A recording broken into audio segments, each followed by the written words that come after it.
what his word has said will come to pass, despite what we're doing. Which also makes me think of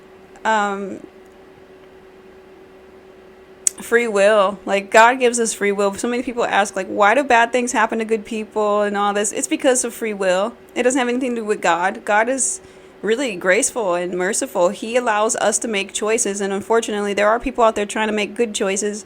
There are people out there that aren't walking with God, still trying to make good choices. You know, they've got good hearts. And then there are people who are just straight up wicked.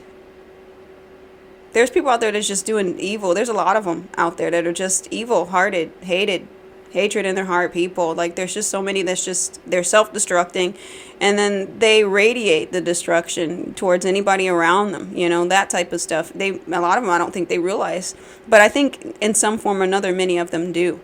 And the free will is, you know, the fact that we've got this free will is kind of, it causes problems amongst the world. I mean, there's 8.2 billion people today, and we're affecting each other, whether it be a positive or negative experience.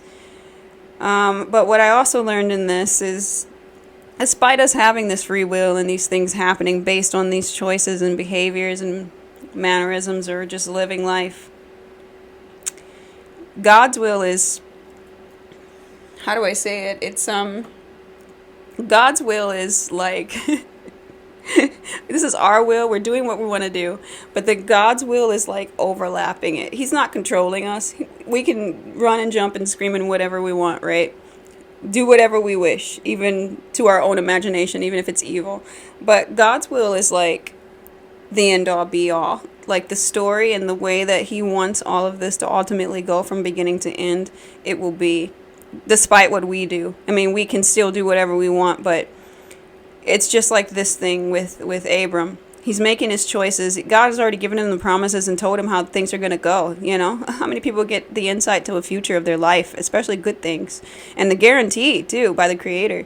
And yet he still went on, you know, and lied and all of this other stuff. He still kind of, there was a lack of faith or belief or something, you know, going on there, where he didn't just walk fully with God. And I'm not blaming him for that.